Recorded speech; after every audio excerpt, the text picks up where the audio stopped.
Assalamualaikum warahmatullahi wabarakatuh. Salam sejahtera. Puji syukur kita panjatkan kehadirat Allah Subhanahu wa taala, Tuhan yang Maha Esa, atas nikmat dan karunia-Nya. Kita masih diberi nikmat umur serta kesehatan hingga saat ini. Perkenalkan, nama saya Irma Herliza Rizky, SEMSI. Saya merupakan dosen Universitas Batuta, program studi akuntansi, Fakultas Ekonomi dan Bisnis, dengan NIDN 0105108405. Saya mengampu mata kuliah metode dan praktek audit. Mata kuliah ini bertujuan sebagai pemahaman dasar tentang mengatasi dan mengantisipasi bentuk fraud dalam satuan organisasi. Para mahasiswa diharapkan mampu mengimplementasikan bentuk penolakan fraud dimanapun dan kapanpun. Proses pembelajaran dilakukan secara interaktif oleh mahasiswa dengan melibatkan mereka dalam diskusi. Dalam menjalankan proses pembelajaran, saya menerapkan metode belajar secara tatap muka terhadap mahasiswa-mahasiswa saya, di mana mereka diwajibkan untuk datang langsung ke kampus untuk melaksanakan proses belajar mengajar. Dalam proses pelaksanaan belajar mengajar, saya menerapkan kurikulum KKNI sebagai acuan pembelajaran yang telah ditetapkan oleh Universitas Batuta. Pada saat perkuliahan dimulai di awal semester, sebagai pembuka pertemuan saya selalu menyampaikan kontrak kuliah, di mana dalam kontrak kuliah tersebut saya sampaikan tentang aturan selama perkuliahan, etika berpakaian, etika selama dalam kelas, tentang kewajiban mahasiswa, serta hak dan kewajiban saya selaku dosen pengampu mata kuliah. Dalam pembelajaran satu semester, terdapat 16 kali pertemuan di mana mahasiswa hanya diizinkan tidak masuk kelas maksimal hanya 4 kali. Pertemuan pertama sampai ke-7 adalah proses perkuliahan berupa pemaparan materi. Selanjutnya, pertemuan ke-8 ujian tengah semester. Pertemuan 9 sampai dengan 15 adalah proses perkuliahan dan pertemuan 16 ujian akhir semester.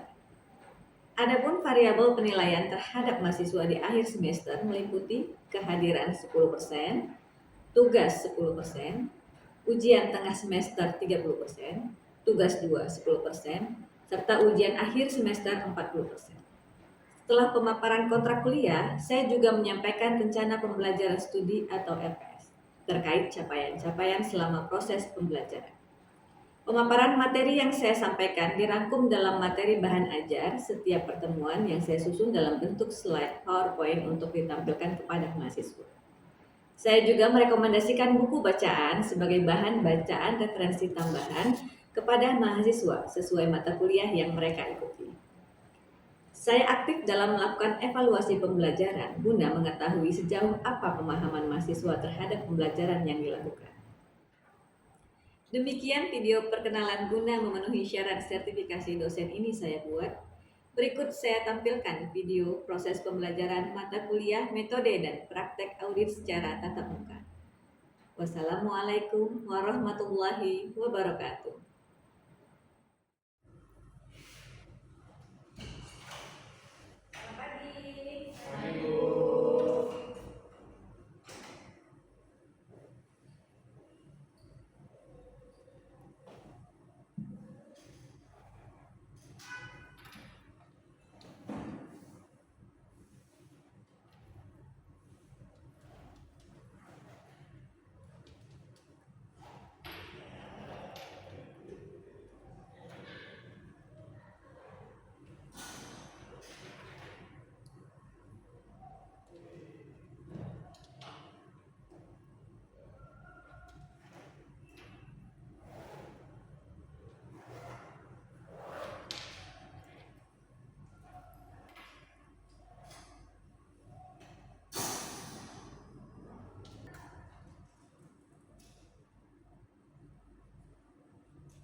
Kita absen dulu ya.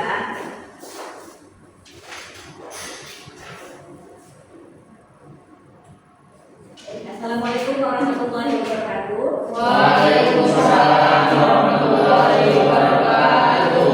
Sebelum perkuliahan mulai, kita berdoa terlebih dahulu. Tolong Diki, dipimpin doanya Diki. Marilah kita berdoa menurut agama kita masing-masing. Doa dimulai.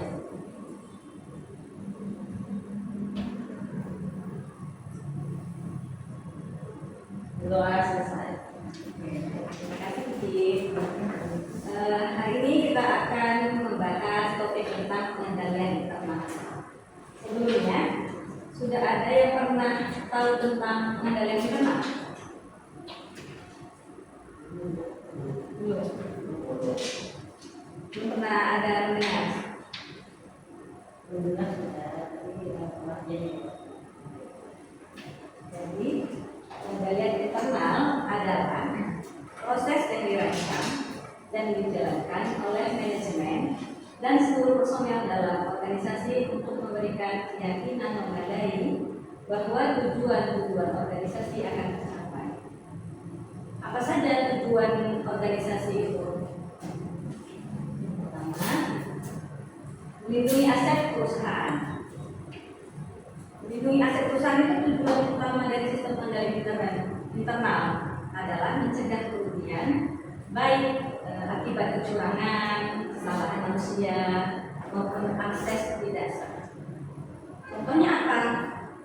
Pengawasan fisik terhadap aset seperti gudang yang dicuci serta adanya pengawasan CCTV dan otorisasikan.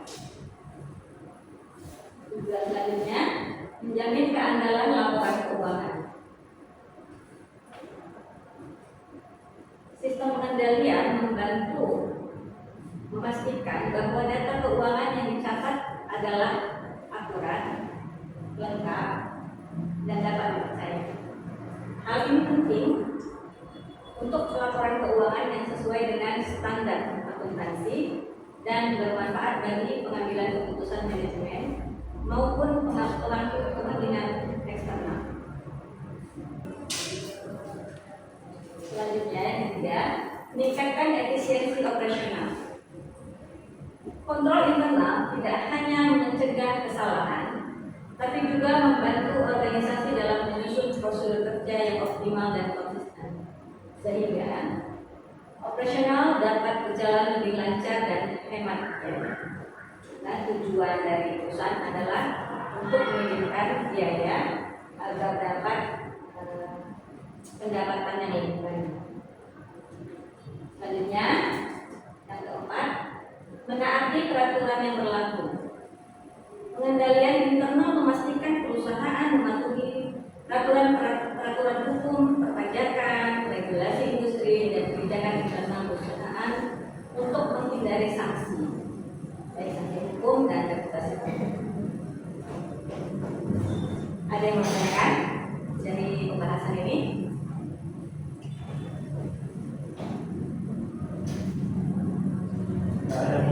Oke, baik. Mari kita lihat. Selanjutnya kita membahas tentang komponen pengendalian internal menurut Joshua. Ada beberapa komponen pengendalian internal menurut Joshua. Yang pertama itu adalah lingkungan pengendalian. Lingkungan pengendalian adalah komponen utama. Boleh sambil dicatat ya. Komponen utama dalam sistem pengendalian internal yang mencerminkan sikap, kesadaran, dan tindakan manajemen serta dewan direksi dalam pentingnya pengendalian terhadap organisasi. Elemen yang termasuk dalam lingkungan pengendalian ini yaitu yang pertama, integritas dan nilai etika.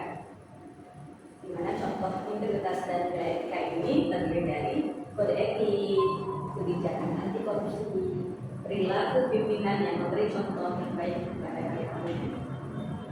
Yang kedua, kompetensi karyawan. Diperlukan perekrutan dan pelatihan staf yang memiliki keterampilan dan kemampuan yang sesuai dengan yang diinginkan oleh perusahaan.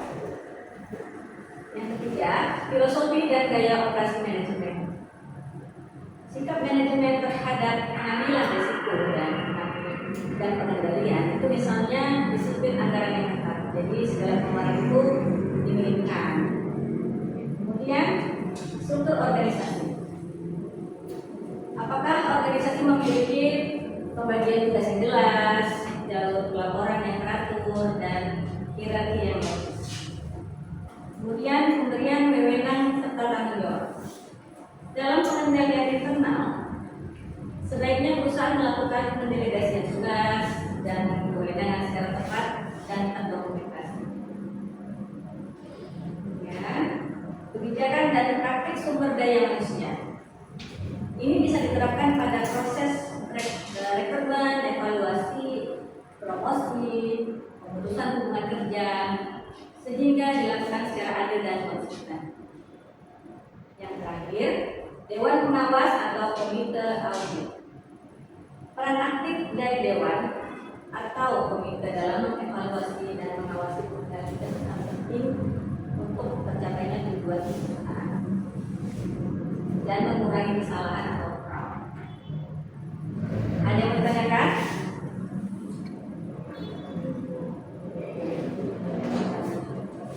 Yang kedua adalah penilaian risiko.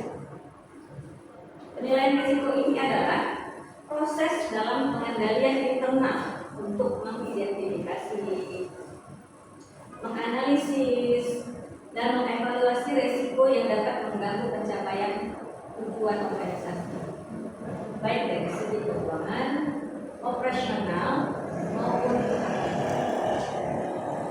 langkah-langkah yang bisa diambil dalam penilaian risiko. Yang pertama itu ada identifikasi risiko. Contohnya itu ada risiko kecurangan, kesalahan dalam pencatatan, kebocoran data, serta tidak tercapainya target anggaran. Kemudian yang kedua, analisis risiko. Pihak yang berwenang dalam pengendalian internal harus mampu menganalisis dampak tinggi sedang rendahnya dan kemungkinan terjadinya risiko. Ya, evaluasi dan prioritas risiko. Fokus pada risiko yang paling signifikan dan berpotensi besar merusak operasional. Selanjutnya, respon risiko. Dalam perusahaan selalu ada risiko yang timbul karena faktor X, misalnya kecelakaan kerja. Dan ini adalah cara perusahaan dalam menanggapi risiko yang sudah terlanjur terjadi. Contohnya bisa dengan pemilihan risiko itu misalnya asuransi. Jadi risiko sudah tidak ditanggung oleh perusahaan, nanti langsung ditanggung oleh asuransi. Terakhir, pemantauan risiko secara berkelanjutan. Ini adalah menyesuaikan strategi ketika ada perubahan lingkungan, kebijakan, dan teknologi. Karena semakin maju, semakin teknologi kan berkembangnya, maka kebijakan juga pasti berubah-ubah dari pemerintah. Selanjutnya, yang ketiga, aktivitas pengendalian. Aktivitas pengendalian adalah kebijakan dan prosedur yang ditetapkan organisasi untuk memastikan bahwa tindakan yang diperlukan diambil agar risiko yang telah diidentifikasi dapat dikurangi atau dicegah sehingga tujuan organisasi dapat tercapai. Adapun jenis-jenisnya adalah yang pertama itu otorisasi dan persetujuan. Jadi hanya pihak yang berwenang saja yang dapat menyetujui suatu transaksi. Jadi tidak bisa semua pihak yang menyetujuinya karena itu bisa terjadi kesalahan atau fraud. Itu contohnya pengeluaran kas di atas 5 juta harus disetujui oleh pimpinan. Di bawah 5 juta tidak perlu karena itu sebutannya adalah kas kecil, jadi tidak membutuhkan persetujuan pimpinan. Yang kedua, pemrosesan informasi. Jadi peranan sistem yang menjamin keakuratan dan kelengkapan data. Contohnya validasi otomatis dalam sistem keuangan. Ketiga, pengamanan aset. Jadi perusahaan sangat perlu dalam penanganan aset, baik aset fisik maupun fisik itu terdiri dari data, inventaris, kas. Contohnya ini kita kan menyimpan uang tuh supaya tidak terjadi pencurian dan segala macamnya, kehilangan. Kita harus membutuhkan berangkas untuk menyimpan uang tersebut. Atau dari sistem yang kita punya, kita harus punya password, harus menggunakan password, jadi tidak semuanya bisa menggunakan sistemnya. Kemudian selanjutnya pemisahan tugas. Jadi satu orang pegawai tidak boleh memegang seluruh siklus keuangan atau transaksi.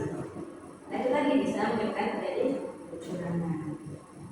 Contohnya orang yang mencatat transaksi tidak boleh yang menyimpan uang juga. Jadi harus orang yang berbeda. Kemudian dokumentasi dan pencatatan.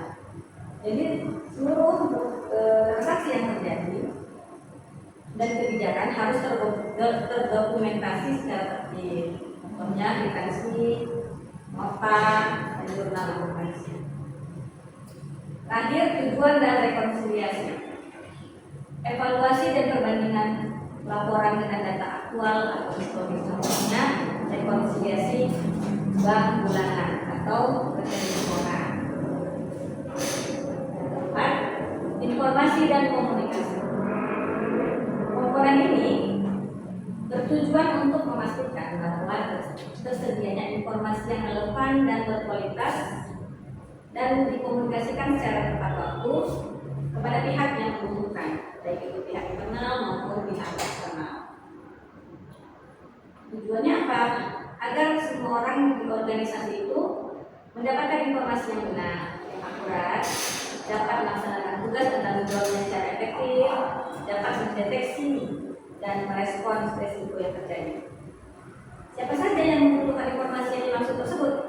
Yang pertama ada pihak internal, yaitu top manajemen atau dewan direksi. Kemudian pihak eksternal yaitu para pemegang saham. Yang kelima, pemantauan atau monitoring. Monitoring atau pemantauan bertujuan untuk menilai secara berkelanjutan apakah sistem pengendalian internal ini masih bekerja dengan efektif dan efisien, serta memberikan tindakan perbaikan jika ditemukan kelemahan. Adapun jenis-jenisnya itu antara lain yaitu pemantauan berkelanjutan, dilakukan secara rutin dan melekat pada aktivitas kita sehari-hari. Contohnya, supervisor memantau pekerjaan stafnya setiap harinya, dan juga dashboard keuangan dipantau secara mingguan. Yang kedua, evaluasi terpisah. Evaluasi terpisah ini dilakukan secara periodik dan formal, biasanya oleh auditor internal, seperti audit tahunan atau evaluasi SOP setiap 6 bulan. Baik, ada yang mau ditanyakan? Iya. Kita lanjut ke tujuan pengendalian internal. Apa saja tujuannya? Yang pertama adalah mencegah dan mendeteksi kecurangan. Yaitu pengendalian internal dirancang untuk mengurangi risiko terjadinya kesalahan akuntansi atau tindakan curang, baik yang disengaja maupun yang tidak disengaja. Misalnya, penggunaan otorisasi ganda untuk pembayaran guna mencegah pengeluaran tidak sah. Terjadi kecurangan kan? Kedua, menjaga keandalan pelaporan keuangan. Sistem pengendalian membantu memastikan bahwa data keuangan yang disajikan adalah akurat, lengkap, dan tepat waktu, sesuai dengan prinsip akuntansi yang berlaku. Ini sangat penting untuk pengambilan keputusan manajemen maupun kepatuhan terhadap kewajiban pelaporan eksternal.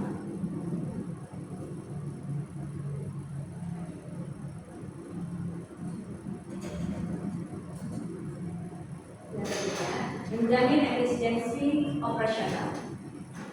Dengan adanya sistem pengendalian yang baik, proses bisnis dapat berjalan dengan lebih lancar, hemat biaya, dan minim hambatan.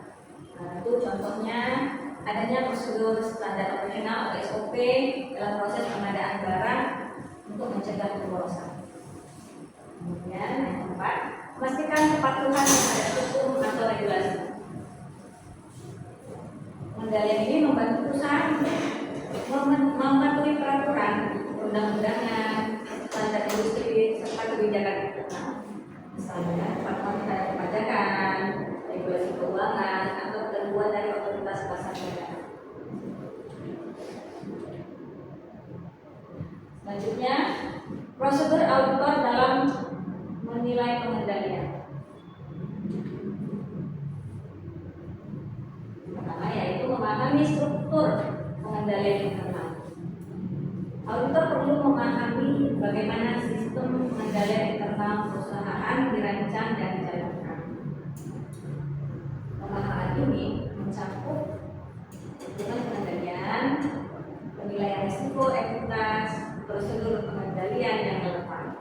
Tujuannya apa? Tujuannya agar mengetahui titik-titik risiko dan area penting yang perlu diuji. Yang kedua, mendokumentasikan pemahaman. Setelah memperoleh pemahaman, auditor wajib mendokumentasikannya secara sistematis, misalnya melalui narasi, flowchart, dan checklist atau kuesioner internal auditor.